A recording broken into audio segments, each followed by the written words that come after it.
एक कर्नल अपने जूनियर की वाइफ के साथ प्यार में पड़ जाता है और उससे अपसेस्ड हो जाता है। इसके बाद क्या होता है ये आज की मूवी में हम समझेंगे। आज की मूवी है अपसेस्ड। ये एक कोरियन मूवी है, तो चलिए एक्सप्लेनेशन स्टार्ट करते हैं। इस मूवी का जो टाइम पीरियड है ये 1969 का है। मूवी स्टार्ट होती है और हमें दिखता है कि मिलिट्री का सेलिब्रेशन चल रहा होता है। यहाँ पर कर्नल किम भी होता है। ये एक वॉर हीरो होता है। इसने जंग में बहुत अच्छा वर्क किया होता है। आज इसका ही सेलिब्रेशन चल रहा होता है। इसका जो सीनियर होता है इसे बहुत सारे दारू पिला देता है। ये जो है ये हमारा मेन कैरेक्टर है। इसका नाम किम है। किम को इस सेलिब्रेशन में ज़्यादा इंटरेस्ट नहीं होता। वहाँ से बाहर आ जाता है। बाहर आकर अकेला ही बैठा हुआ होता है। वहाँ कुछ उसके जूनियर्स आते हैं। ये आपस में बातें करने लग जाते हैं। ये कहते हैं कि किम का जो फादर इन लॉ है यही इसका सीनियर है। ये हमेशा उसकी तारीफ ही करता रहता है। दूसरा कहता है कि ऐसा नहीं है, वो सच में एक वॉर हीरो है। फिर दूसरा उसे कहता है कि मैंने किम के बारे में कुछ सुना है। किम के बारे में कुछ रूमर्स होती है। ये सब किम सुन रहा होता है। अब नेक्स्ट सीन में किम उसके ऑफिस में हमें दिखाया गया है। वहाँ वह एक नया ऑफिसर वूजिन आया हुआ होता है। उसकी अभी अभी बदली हुई होती है। किम इसके जो डॉक्यूमेंट्स है ये सब रिव्यू कर रहा होता है। किम वूजिन को नहीं जानता। किम का जो और एक कलीग होता है ये वूजिन को जानता है। वो कहता है कि तुम भी वॉर में थे। किम इंटरेस्टेड हो जाता है और पूछता है कि तुम कहाँ थे। किम का कलीग कहता है कि कमांडर के नीचे था, पर ये कभी भी सर्व करने के लिए नहीं गया था। कमांडर के सब काम वूजिन कर कर देता था, इसलिए वूजिन को कभी भी वॉर में नहीं भेजा गया था। वूजिन के किस्से किम को उसका कलीग सुनाता है। वूजिन जो होता है ये किम का बहुत बड़ा फैन होता है। किम ने वॉर में जो सब किया होता है इसके चर्चे दूर दूर तक होते हैं। किम ने भी ये सुने होते हैं और उसका वो बहुत बड़ा फैन बन चुका होता है। किम जब इसकी फाइल रिव्यू कर रहा होता है तो इससे पूछता है कि तुम्हारी वाइफ का नाम इस तरह से कैसे है। वूजिन कहता है कि वो चाइनीज है इसलिए ये है। वूजिन की वाइफ की बर्थ डेट और किम की बर्थ डेट ये दोनों सेम होती है, इसलिए ये भी वो पॉइंट कर कर देता है। इसके बाद हमें किम का घर दिखाया जाता है। इसकी वाइफ और वो ये दोनों डिनर कर रहे होते हैं। इसकी वाइफ यहाँ बात कर रही होती है कि किस तरह से वो और उसकी फ्रेंड सब काम अब करने वाली है। किम की वाइफ और उसकी जो फ्रेंड्स होती है ये एनजीओ के लिए काम करती है। इसके बाद रात में हमें दिखता है कि ये दोनों इंटीमेट हो जाते हैं। ये दोनों बेबी के लिए ट्राई कर रहे होते हैं पर इन्हें हो नहीं रहा होता। रात में फिर ये बात करने लग जाते हैं तो किम की वाइफ उससे कहती है कि हमारे यहाँ और एक नेबर आए हैं। ये वूजिन और उसकी वाइफ ही होती है। किम की वाइफ का नाम लीसुक है। तो लीसुक बोलती है कि यहाँ जो नेबर आए हैं उन्हें भी बच्चा नहीं है। यहाँ की जो वाइफ है वो चाइनीज है। लीसुक कहती है कि उन्हें भी बच्चे नहीं है, इसलिए मुझे उनसे बात करने का मन करता है। लीसुक के सब फ्रेंड्स को बच्चे हैं और इसे बच्चे नहीं है, तो ये अच्छे से उनसे बात नहीं कर पाती। उसे लगता है कि वो वूजिन और उसकी जो वाइफ है इससे वो अच्छा कनेक्ट कर पाएगी। लीसुक ने किम को बोला होता है कि वूजिन की जो वाइफ है ये बर्ड्स पालती है। किम को रात में जब नींद नहीं आ रही होती तो ये चलने लग जाता है। चलते चलते वूजिन के घर पर आ जाता है। यहाँ जो भी सब बर्ड्स है इन्हें वो देखता है। वो सिगरेट पी रहा होता है तो ये धुआं वो बर्ड्स पर छोड़ता है। या फिर वूजिन की वाइफ आ जाती है। इसका नाम जोंग होता है। जोंग को भी नींद नहीं आ रही होती। जॉन किम से बोलती है कि ऐसा मत करो, उन्हें अच्छा नहीं लगता। वो उससे पूछती है कि क्या तुम बर्ड्स को हेट करते हो। किम कहता है कि नहीं, मैं सिर्फ उनका मज़ा लेना चाहता था। ये कहती कि तो फिर ठीक है। ये इससे पूछती है कि क्या तुम आसपास ही रहते हो। ये कहता है कि हाँ, और इसके बाद ये अपने घर में चली जाती है। नेक्स्ट सीन में किम हमें डॉक्टर के पास आया हुआ दिखता है। उसे मेंटल इलनेस होता है और इसके लिए गोलियां वगैरह लेता है। ये डॉक्टर को बोलता है किसी को भी इस चीज़ के बारे में पता नहीं चलना चाहिए। मूवी के फर्स्ट में हमें दो लोग दिखाए गए थे जो किम के बारे में बात कर रहे थे। वो कह रहे थे कि किम के बारे में मुझे कुछ पता है, तो यही वो चीज़ होती है। किम इसके बारे में बहुत ही इनसिक्योर होता है। किम वॉर में था, बहुत सारे लोगों को उसे मारना पड़ा था, इसी वजह से वो डिस्टर्ब हो चुका है। अब नेक्स्ट सीन में हमें दिखता है कि लीसुक एक हॉस्पिटल में आई है। वहाँ कुछ काम कर रही है। किम को भी उसने यहाँ बुलाया होता है। वॉर में जो जख्मी हो चुके हैं इन्हें मोटिवेट करने के लिए किम यहाँ आया हुआ होता है। यहाँ लीसुक ने जोंग को इनवाइट किया होता है। जोंग से लीसुक बात करने लग जाती है और उससे पूछती है कि तुम्हें क्यों बच्चा नहीं है। लीसुक कहती है कि वैसा कुछ भी नहीं है, हमने सिर्फ ट्राई ही नहीं किया है। जब लीसुक एक पेशेंट के पास बैठी हुई होती है तो पेशेंट उसे पास बुलाता है। पीलो के नीचे से एक चाकू निकलता है और उसे मारने वाला होता है, तभी जोंग उसे हटा देती है। इसके हाथ में जोंग आ जाती है और जोंग पर वो चाकू लगाता है। इसको लगता है कि अभी भी वॉर में है और ये जो हॉस्पिटल है इसके एनिमीज का है। किंग उसके पास आता है और उस पर गन रखता है। उसे कहता है कि इसे जाने दो, तुम कोरिया में हो, तुम अभी वॉर में नहीं हो। ये पेशेंट अभी भी बिलीव नहीं कर रहा होता। किम फिर अपनी गन रख देता है और कहता है कि प्लीज़ अब ये चाकू निकाल लो। ये पेशेंट शांत हो रहा है ऐसा वो दिखाता है, पर वो किम की गन ले लेता है। वो अपने आप को मारने की कोशिश करता है पर किम उसे बचा रहा होता है। यही इनकी हाथापाई में गोली चल जाती है और जोंग के कंधे पर लग जाती है। इससे किम गन ले लेता है।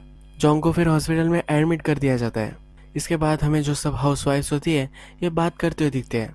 यहाँ पर एक वाइफ जो होती है ये हमेशा रूमर्स फैलवाती है। ये कहती है कि मुझे ये चाइनीज़ वाइफ पसंद नहीं आ रही। जो रूड वेटर्स होते हैं उसी तरह से मुझे ये लगती है। जिस पेशेंट ने गोली चलाई थी उसे अरेस्ट कर लिया जाता है। वुजिन इसके पास जाता है, उसे बहुत मारता है। किम वुजिन को बुलाता है, उसे कहता है कि इसे इतना मारने की कोई भी ज़रूरत नहीं है। वुजिन कहता है कि अगर तुम किसी को मारते हो तो बहुत सारी चीज़ें तुम्हें मिल जाती है। वुजिन कहता है कि आपको इतना सारा ट्रबल उठाना पड़ा तो इसी वजह से मैं उसे मार रहा था। उसके वाइफ को गोली लगी है, इससे इसे ज़्यादा कुछ फ़र्क नहीं पड़ता। ये सिर्फ किम को इम्प्रेस करने के पीछे पड़ा हुआ होता है। अब नेक्स्ट सीन में हमें दिखता है कि जोंग बेड पर होती है। उसकी मदर उसे देखने के लिए आती है। जोंग अपनी मदर को कह रही होती है कि प्लीज़ फिर से मुझे मिलने के लिए मत आना, इन दोनों की रिलेशनशिप सही नहीं है। वहाँ पर किम भी आता है, उसके लिए फूल लेकर आता है। जोंग जब फूल देखती है तो कहती है कि फूल मुरझा जाएंगे, इसे पानी की ज़रूरत है। वहाँ से फिर किम जाता है और डॉक्टर के पास आता है। उसके पास एक बास लेता है, उसमें पानी भरता है और कुछ ना कुछ जुगाड़ कर कर ये फूल उसके पास लेकर आता है। किम फिर से जोंग के पास आता है। उसने उसके लिए केक लाया होता है, वो उसे खिलाता है। जोंग की ईयरिंग गिर गई होती है, ये किम के पास होती है। ये उसे ला कर देता है। ये खुद पहन नहीं सकती तो इसे वो पहनाता है। नेक्स्ट दिन जब आता है तो किम जोंग के बारे में ही सोच रहा होता है। इसे न्यूज़ मिलती है कि म्यूज़िक रूम का जो ओनर है वो पकड़ा जा चुका है। ये एक्चुअल में कमांडर्स की जो वाइफ होती है इन्हें डांस लेसन दे रहा होता है। ये इलीगली ये सब कर रहा होता है तो इसे वो पकड़ लेते हैं। किम का फ्रेंड होता है तो किम इसे बचाने के लिए चला जाता है। इस पर जो भी सब चार्जेस वगैरह होते हैं इसको ड्रॉप करवाने के लिए बोलता है। किम का जूनियर वहाँ होता है। किम जा रहा होता है तो वो कहता है कि तुम्हें भी नाचना पसंद होगा। किम इस पर चिढ़ जाता है, उसके पास आता है और कहता है तुम क्या बोल रहे हो, इस पर तुम ध्यान रखो। किम वॉर में बहुत ही डेंजरस था तो ये इससे डर जाता है।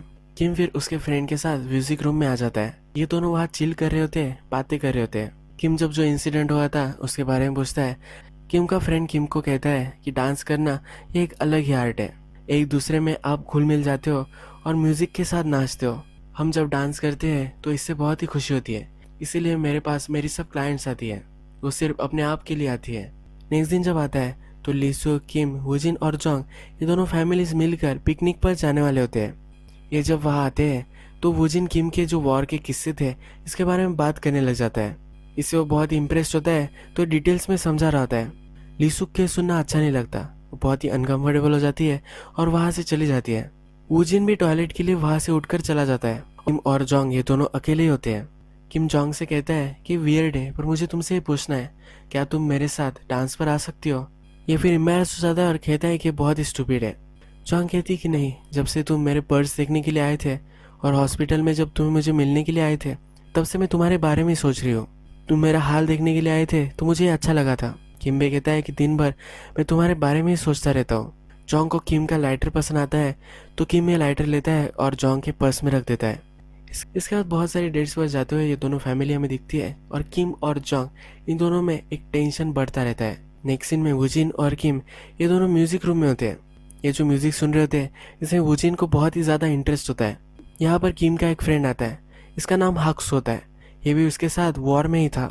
इसे देखकर ये बहुत ही सरप्राइज होता है। ये जो म्यूजिक रूम का ओनर है किम को हक्सू से ज़्यादा बात नहीं करने देता। ये उसे एक कोने में लेकर जाता है। नेक्स्ट सीन में हमें दिखता है कि जोंग एक टेलर के पास आई हुई है। वो पार्टी में जा रही होती है तो एक ड्रेस वो बाय कर रही होती है। ये टेलर उसे कहती है ये जो ड्रेस तुम बाय कर रही हो ये बहुत ही गलत लगेगा। जोंग कहती है कि मेरे हस्बैंड को इस तरह से ड्रेस चाहिए इसलिए मैं कर रही हूँ। एक्चुअल में जिस पार्टी में वुजिन और जोंग जाने वाले होते हैं वहाँ एक बड़ा कमिश्नर आने वाला होता है। वुजिन को अपने कमिश्नर को इम्प्रेस करना होता है तो इसीलिए वो जोंग को इस तरह से ड्रेस पहनने के लिए बोलता है। जब वे पार्टी में पहुंचते हैं तो वुजिन का जो गोल था ये सक्सेस भी हो जाता है। कमिश्नर जोंग को ही देखता रहता है। कमिश्नर कहता है कि जब मैं इतनी ब्यूटीफुल लेडी देखता हूँ तो मेरा फिर से दिल धड़कने लग जाता है। यहाँ पर किम भी होता है और एक कन्वर्सेशन वो सुन रहा होता है। कमिश्नर फिर जोंग के साथ डांस करना चाहता है। वो किम को गाना लगाने के लिए बोलता है। किम को बहुत ही जेलस महसूस होता है। वो वहाँ पर तमाशा खड़ा करना चाहता है। वो प्रिटेंड करता है कि वो बहुत ही ड्रंक है पर कमिश्नर मानता नहीं। ये वो किम की चाल सक्सेस नहीं होने देता। जब कमिश्नर और जोंग इन दोनों का डांस खत्म हो जाता है तो जोंग किम के पीछे पीछे बाथरूम में आ जाती है। जोंग कहती है कि मैं तुम्हें ढूंढ रही थी। जोंग उससे कहती है कि अभी अभी जो तुमने किया है क्या तुमने पर्पस से किया है? जोंग उसके पास आती है और दोनों एक दूसरे को किस कर लेते हैं। अब हमें फिर से हाउस वाइफ सिखाई गई है। ये जॉन्ग के बारे में गॉसिप कर रही होती है। जॉन्ग की ड्रेस के बारे में बातचीत करती है, वो कितनी घटिया है ये वो बातें करती है। इसके बाद जो रूमर्स फैलाती है वो जॉन्ग के बारे में सबको कहती है। वो कहती है कि जॉन्ग के मदर और फादर जो थे ये वॉर में थे। वॉर के बाद ये रेफ्यूजी बन गए और ये कोरिया में आ गए। ये माउंटेन्स में रहते थे। यही इसके जो फादर थे ये बहुत ही बीमार पड़ गए और मर गए। इसकी मदर इसे छोड़कर चली गई थी। ये तब छोटी ही थी। इसकी मदर इन लॉ जो है इसने इसे काम पर रखा था। इसकी ये हाउसमेट थी। इसकी मदर इन लॉ ने फिर उसके बेटे की और जॉन्ग की इन दोनों की शादी करवा दी। इसकी मदर इन लॉ इसे बहुत ही पसंद करती है, ये सब इन्हें कह रही होती है। अब नेक्स्ट सीन में म्यूजिक रूम में हमें किम दिखता है। ये डांस कैसे करना है ये सीख रहा होता है। म्यूजिक रूम का ओनर इसे ठीक से सिखा नहीं पा रहा होता तो वह हाक्सू भी होता है। हाक्सू फिर इसे डांस कैसे करना है ये सिखा देता है। इसे पूछता है कि क्या तुम प्यार में हो। किम कहता है कि क्या ये इतना ऑब्वियस है। हाक्सू कहता है कि तुम्हारी लाइफ में मुझे एक्साइटमेंट दिख रही है। अब नेक्स्ट सीन में हमें दिखता है किम और जॉन्ग अपनी फैमिलीज के साथ फिर से डिनर कर रहे होते हैं। जब किम की वाइफ और जॉन्ग का हस्बैंड ये दोनों वहां से चले जाते हैं तब किम पेपर लिखता है कि उसे बाहर जॉन्ग से मिलना है। ये पेपर वो पढ़ती है और वो रख लेती है। ये भी एक पेपर पर उसे एक लोकेशन बता देती है।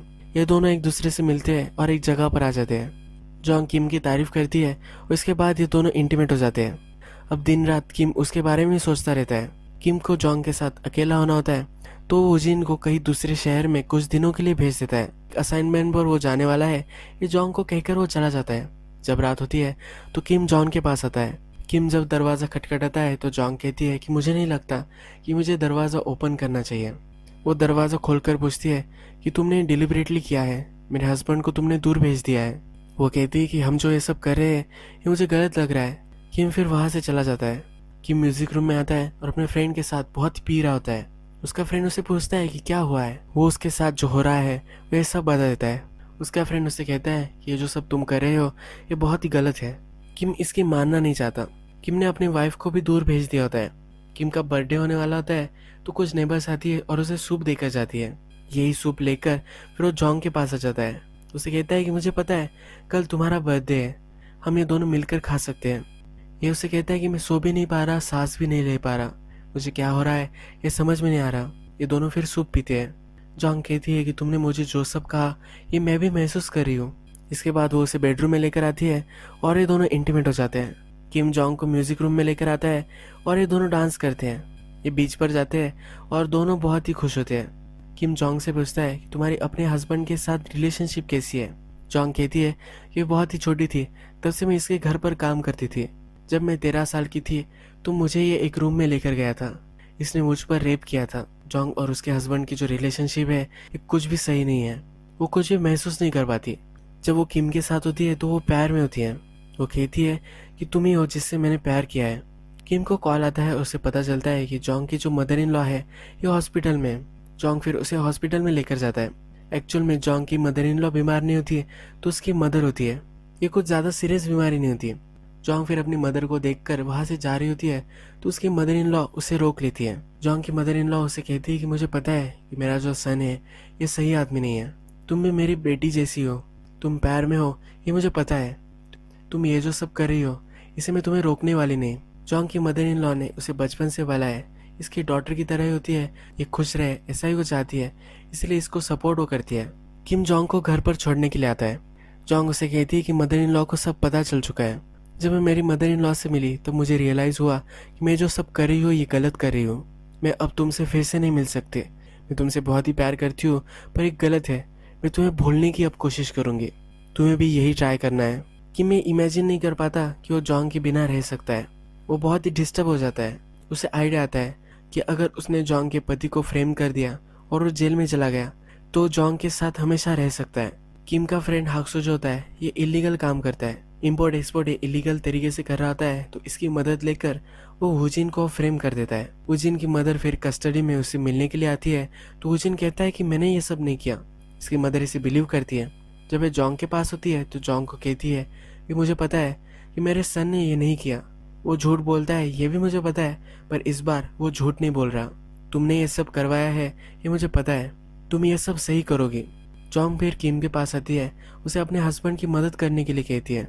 नेक्स्ट सीन में हाउसवाइफ जो होती है बात कर रही होती है, जो अफवाह फैलवाती है। इससे हमें पता चलता है कि किम का जो जॉब है वो अब स्टेडी नहीं रहा। उसका जॉब जा सकता है, उसे अंडर रिव्यू डाला गया है। दूसरी हाउसवाइफ जो पूछती है कि ऐसा क्यों हुआ है, वो तो बहुत ही अच्छा ऑफिसर है, तो ये कहती है कि वो मेडिकेशन पर था। किम ने वुजिन को बचा लिया है। वुजिन कहता है कि किम कोई भी काम का नहीं है, उसने मुझे ज़्यादा हेल्प नहीं की थी। जोंग उसे कहती है कि तुम्हें उसके बारे में ऐसे बात नहीं करनी चाहिए। किम जब घर पर आता है तो उसकी वाइफ उसे कॉन्ग्रेचुलेशंस करती है क्योंकि आज उसका प्रमोशन हो चुका है। किम का जॉब अंडर रिव्यू था तो उसके प्रमोशन के लिए था। अब वो अलग जगह जाने वाला है। वहाँ इनके सब फ्रेंड्स आए हुए होते हैं और ये सेलिब्रेशन कर रहे होते हैं। यहाँ पर जोंग भी आई होती है। जोंग बाहर बारबेक्यू कर रही होती है तो उसके पास किम आ जाता है।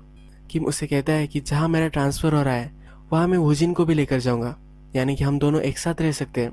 जोंग कहती है कि उसके साथ नहीं जाने वाली। किम फिर उस पर चिढ़ जाता है, कहता है तुम्हारे बिना मैं नहीं रह सकता, तुमने जिस तरह से मुझे भुला दिया है वैसे मैं तुम्हें नहीं भुला सकता। जोंग फिर उसे झटक कर अंदर आ जाती है। उसके पीछे पीछे किम भी अंदर आता है और ये पूरा तमाशा खड़ा कर देता है। इसी डिनर में उसे न्यूज़ मिलती है कि वो फादर बनने वाला है। उसकी वाइफ और जो वो ट्राई कर रहे थे एक फैमिली के लिए, वो फैमिली अब उसे मिलने वाली है, पर इस सब को उसने तहस नहस कर दिया है। इसके बाद किम के जो फादर इन लॉ होते हैं इनके साथ वो बैठा हुआ होता है। किम ने जो भी किया था इसकी वजह से इसका प्रमोशन चला गया है। इसके फादर इन लॉ उसे कहते हैं कि तुम फिर से जंग में चले जाओ, तुम वहाँ जाकर 1-2 साल रहोगे, अपने आप पर रिफ्लेक्ट करने का तुम्हें समय मिलेगा। ये भी इस पर बहुत ही चिढ़ गए होते हैं, कहते हैं कि तुम ऐसा कैसे कर सकते हो, मेरी बेटी भी प्रेग्नेंट है। इसे इस सिचुएशन का बहुत ही बुरा लग रहा होता है, फिर भी अपने सन इन लॉ को और एक चांस वो दे रहा होता है। अब जब किम चला जाने वाला है तो जोंग के पास आता है। वो कहता है कि तुम्हारे हस्बैंड से मुझे अपोलोजाइज करना है। जोंग कहती है कि वो अब यहाँ नहीं रह रहा, वो सियोल चला गया है। जोंग और वो अब एक दूसरे के साथ नहीं रहना चाहते। किम उसे कहता है कि मैं वियतनाम जा रहा हूँ, तुम भी मेरे साथ चल सकती हो। वो उससे पूछता है कि क्या तुम मुझसे अभी भी प्यार करती हो। वो कुछ भी बोलती नहीं तो ये कहता है कि मैं तुमसे बहुत ही प्यार करता हूँ, अगर तुम्हें वियतनाम नहीं आना तो उसके पास ही थाईलैंड है, वहाँ हम रह सकते हैं, इन सब से हम दूर जा सकते हैं, एक नई लाइफ स्टार्ट कर सकते हैं। जोंग कहती है मैं अभी भी मैरिड हूँ, मैं ये सब छोड़कर, मेरी लाइफ छोड़कर तुम्हारे पीछे नहीं आ सकती है। किम कहता है कि तुम्हारे बिना मैं जी नहीं सकता, मैं सफोकेट हो रहा हूँ। इसे जो दर्द है वो अब ज़्यादा ही महसूस हो रहा है। वो अपनी गन लेता है और अपने हार्ट पर रखता है और गोली शूट करता है। नेक्स्ट सीन में हाउसवाइफ से जो कन्वर्सेशन है इससे हमें पता चलता है कि किम बच चुका है। जो गोली लगी थी इसके हार्ट के पास से चली गई थी। इसके बाद 2 साल गुजर जाते हैं। जोंग एक पार्टी में होती है, उससे नीचे बुलवाया जाता है। कुछ आर्मी के ऑफिसर्स वहाँ आए हुए होते हैं। ये फिर उसे मैसेज देते हैं कि किम वॉर में मर चुका है। किम वहाँ ऑफिसर की तरह नहीं गया था। आर्मी के जो सब लोग थे उन्हें वॉर में वहाँ जाकर वो हेल्प कर रहा था। वो अगर वहाँ ऑफिसर होता तो बच जाता, पर उसे बचना नहीं था, वो लड़ते लड़ते ही मर गया था। किम का नाम भी इन लोगों को पता नहीं था। किम मरने के बाद इसके पॉकेट जब इन्होंने चेक किए तो उसमें जोंग और किम इन दोनों की फ़ोटो थी। इसके बाद वो जोंग को ट्रैक करते करते यहाँ तक आ चुके हैं। जोंग ने किम को बताया था कि उसे कभी भी भूलना नहीं है। किम ने अपना वादा निभाया था। जोंग की न्यूज़ मिलती है तो फूट फूट कर रोने लग जाती है। यहाँ मूवी खत्म हो जाती है, पर अगर हम कैरेक्टर के बारे में सोचें तो किम डिस्टर्ब था। जब वो वॉर में गया था बहुत सारे लोगों को उसने मारा था, तो इससे वो सही से जी नहीं पा रहा था। उसके पास सब कुछ था, उसकी वाइफ थी और उसे लास्ट में पता चला था कि उसे बच्चा भी होने वाला था। उसे बहुत सारे चांसेस मिले थे कि अपनी लाइफ को वो सही कर सकता था। जो एक कर रहा था एक गलत कर रहा था। उसके फ्रेंड ने भी उसे बताया था कि ये गलत है, पर यह मानने नहीं वाला था। जोंग के साथ जब वो था तब उसे कंफर्ट मिल रहा था। इसी कंफर्ट के लिए उसे ऑब्सेस्ड हो चुका था। अगर आप अपना कंफर्ट किसी दूसरे आदमी में ढूंढते हो तो यही अपनी लाइफ बर्बाद करते हो। आप भी खुद को खुश रख सकते हो, किसी और पर अपनी खुशी के लिए डिपेंड होना ये बहुत ही गलत है। किम ने लास्ट में एक तरह की खुदकुशी ही कर ली। अब अगर हम जोंग के बारे में सोचें तो उसका पति भी सही नहीं था। उसे वायलेट करने वाला जो गुनहगार था उससे उसकी शादी करवा दी गई थी। जोंग ने कभी प्यार महसूस नहीं किया था, इसी वजह से किम के पैर में वो पड़ गई थी। इसके बाद उसे रियलाइज हुआ कि वो जो कर रही है ये गलत कर रही है। ये उसने सुधारने की कोशिश की, पर किम तब तक बहुत ही अपसेस्ड हो चुका था। इस मूवी में हमें गलत रिलेशनशिप की ट्रेजेडी दिखाई गई है। यही हम आज का वीडियो खत्म करते हैं। अगर आपको ये वीडियो अच्छा लगा होगा तो प्लीज़ इस वीडियो को लाइक कर दीजिएगा। मैं बहुत सारी ऐसी मूवीज़ लेकर आता रहता हूँ, तो प्लीज़ इस चैनल को सब्सक्राइब कर दीजिए। बेल नोटिफिकेशन आइकॉन भी दबाना मत भूलिए, यानी कि आपको सब मूवीज़ मिलती रहे। हम फिर से मिलेंगे एक नई मूवी के साथ, तब तक के लिए थैंक यू और आप अपने आप का ख्याल रखिए।